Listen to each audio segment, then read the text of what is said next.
Hi, I'm Rino Uy from Trekker.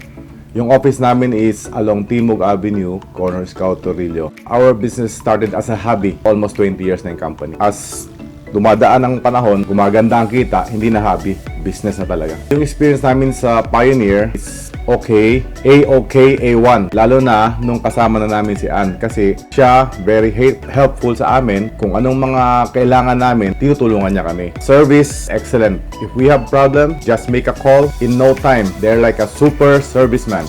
Dumarating kagad yung mga tao, kukunin na ng mga problem ng mga radyo. Kaya napakaganda yung relasyon namin with Pioneer. Yung experience na to is very informative at saka kahit pa paano malalaman namin kung saan papunta yung trend ng mga car stereo. Kaya more or less, alam din namin ang bibilhin namin in the near future. If you do it more often, we will buy more often from you. The support is overwhelming. Especially, na-meet namin yung big boss dito sa Pioneer. Nakakataba ng puso na makilala namin kung sino ang mga connected dito sa Pioneer. I would like to thank Zamoni Ventures, Sir Ikeda, Ronald, Gary, Greg, Gina, from the bottom of my heart. Thank you.